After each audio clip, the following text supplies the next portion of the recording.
Thank you. Good evening, everybody. Welcome to the special council meeting here at the City of Summerside for January 24th, 2024. I will call the meeting to order here at 6:01 p.m. Thank you, Brian, for introducing us with the East Pointers here this evening. That was our musical selection we were playing before. So we've just started doing that, so we're all still quite keen about it here.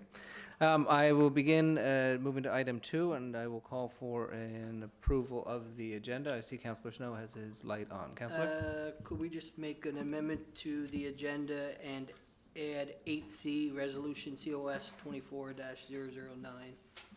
being Prince County Hospital?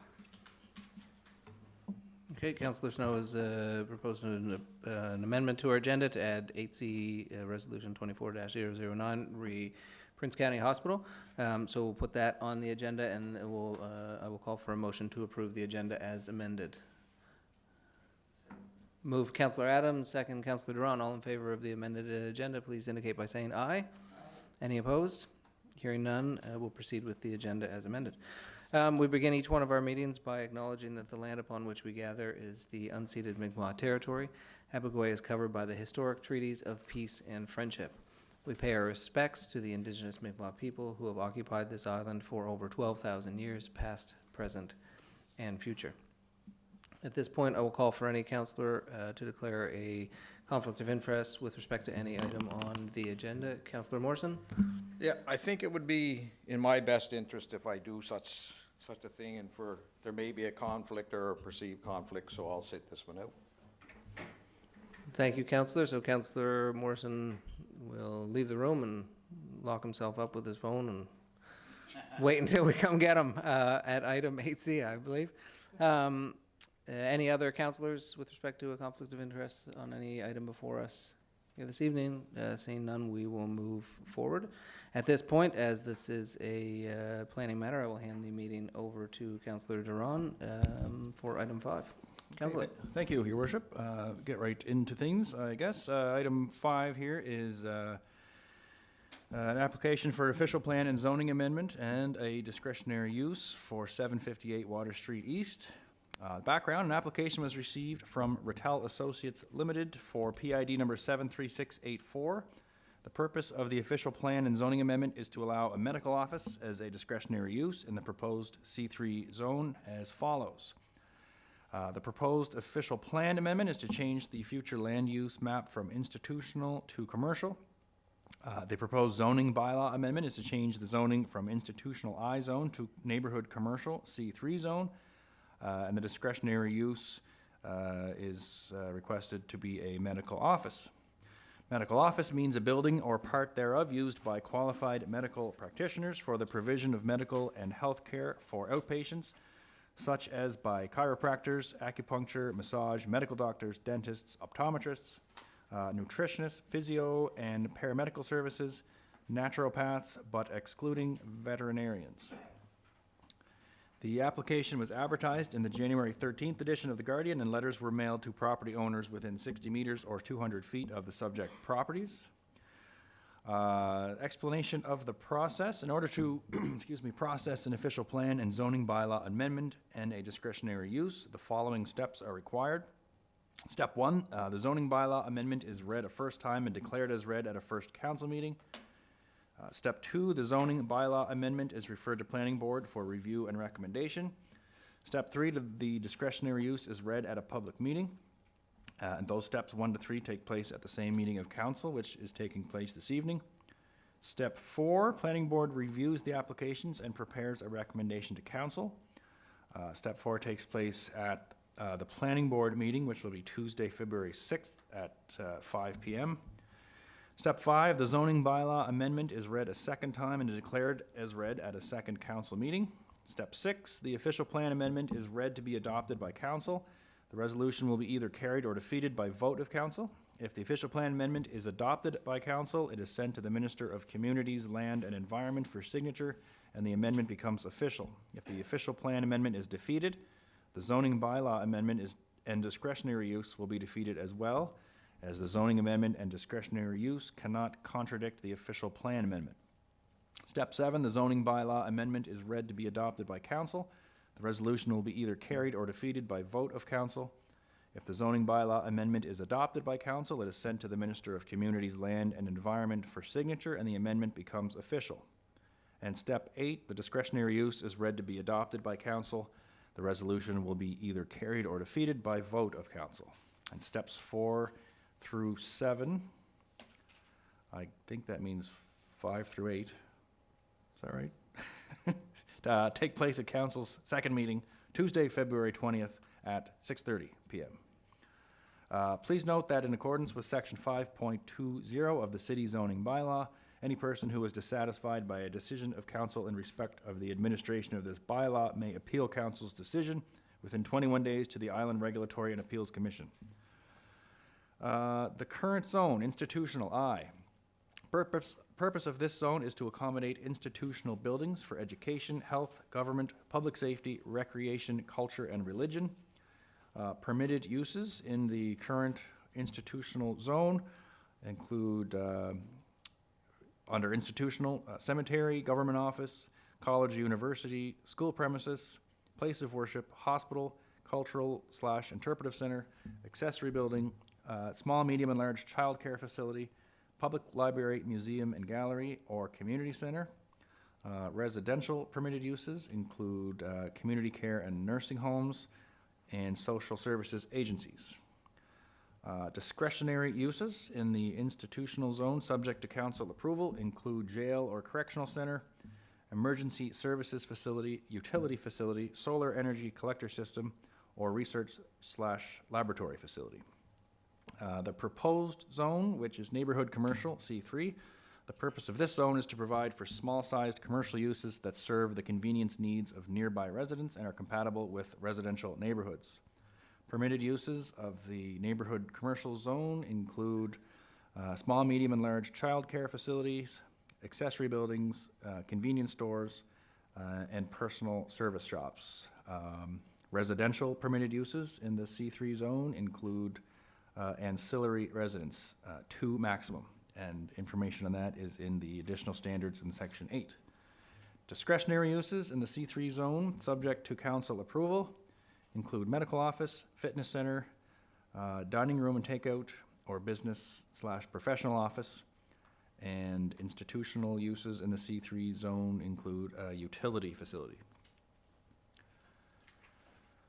Now we move on to the point of the meeting where we will allow any questions or comments, whether that's from the public or the applicant or council.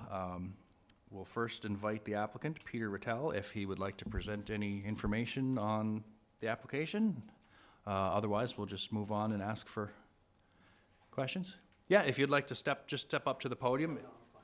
Or, okay, no, you're fine. If anyone from the public or anyone attending would like to ask any questions on the application, we'll allow that, of course, too. And if not, we will just carry on with any questions from council. I just have one. Is that, Aaron, is that lot zoned institutional? Why would that be institutional? I believe it was prior, but I thought there was a business there. Hello? It was institutional under the Wilmot zoning, which allowed a church or a medical office at that point. Okay. But was there not a business in that? Just now, you mean? Yeah. Yeah, Wasn't it? it's a professional office now, yeah. I believe Mr. Rattelle's office is still there. Yeah. So was that already rezoned or or was that allowed under? I was just wondering, if that was the case, why do we have to have this meeting? That office was permitted under the previous zoning in Wilmot. Okay. Explains it. Thanks. I just had a quick question. So discretionary use medical office. Did we get, and maybe I'm just not remembering, did we get an application for the medical office that opened just up the road? On Water Street? East? On Water Street, I guess. I'm not sure if east starts there or not. It would have been like by Waz. The That's, old Hackbert's building? that's a commercial property, which permitted a medical office. Commercial permits it, but institutional, gotcha, okay. Just because Bruce asked the question that made me think, so when we switched from Wilmot to Summerside, in all cases, the zoning of Wilmot carried over? Even though the zonings are, I'm just curious how that works, in case it ever pops up in the future, it's more curiosity. So the Wilmot zoning allowed that use. Yeah. When we would have basically gave the same zoning when we amalgamated the city and brought it into their thing. So we would have allowed that use to continue. All right.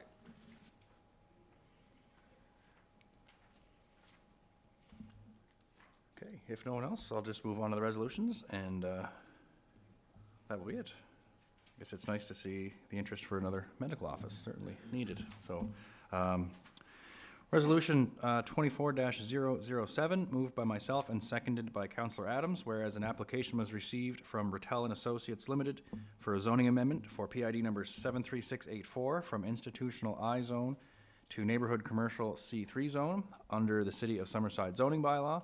Be it resolved that zoning amendment 0010 be hereby declared as read a first time.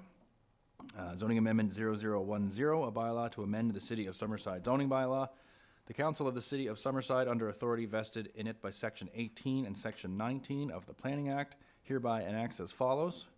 The zoning for PID number 73684, shown on Schedule B of the City of Summerside zoning bylaw, is designated as Neighborhood Commercial C3 zone, hereby excluding it from its former designation of Institutional I zone.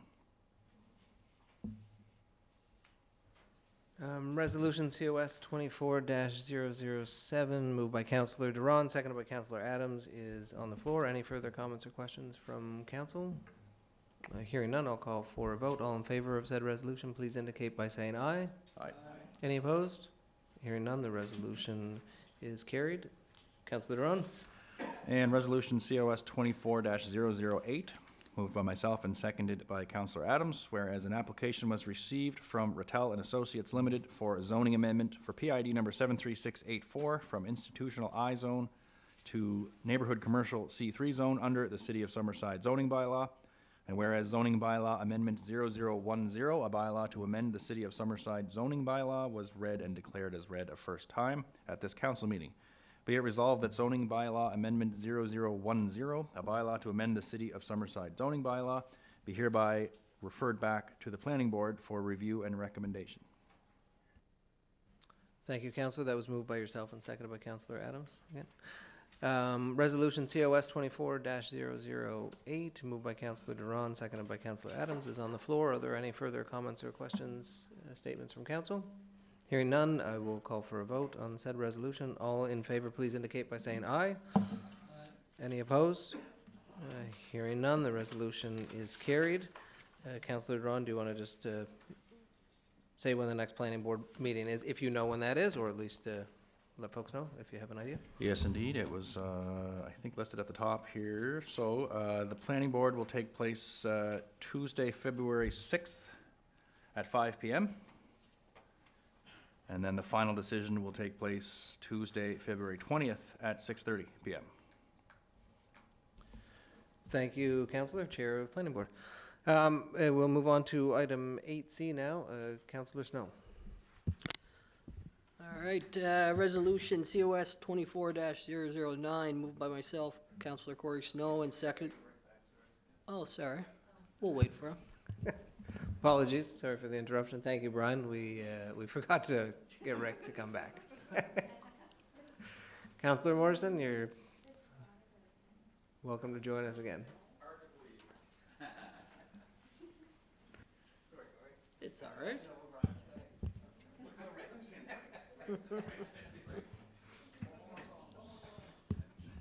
All right, let's try this again. Resolution COS 24-009, moved by myself, Councillor Corey Snow, and seconded by Councillor Bruce McDougall. The recent decision to suspend all ICU services at Prince County Hospital, PCH, will jeopardize the health outcomes of citizens in Summerside, Prince County, and the entire province.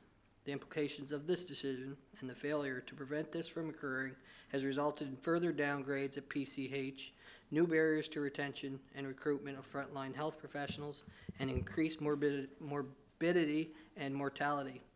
Physicians, nurses, and support staff at PCH took brave and unprecedented steps to inform Health PEI, the provincial government, and members of the public that an emergency now exists at PCH. The reopening of fully functioning ICU at PCH is vital to ensuring the continued health and safety of our residents.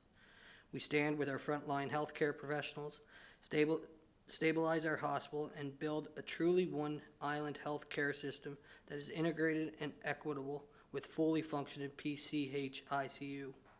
Be it resolved that Council call for Health PEI and the Minister of Health to 1. Commit immediately to reopen the PCH ICU and return the hospital to its full functioning capacity, ensuring safe, quality healthcare services are restored. And 2. Develop and share an action plan detailing how they will successfully meet these commitments. Thank you, Councillor Snow. So Resolution COS 24-009, moved by Councillor Snow, seconded by Councillor McDougall, is now on the floor. Are there any further comments or questions from members of council? Okay, with that, I will call for a vote. All in favor, please indicate by saying aye. Aye. Any opposed? Hearing none, the resolution is carried. I think that's it, council. Get to the last page, but that is. So we will adjourn our meeting of January 24th. Thank you. Have a great evening, everybody.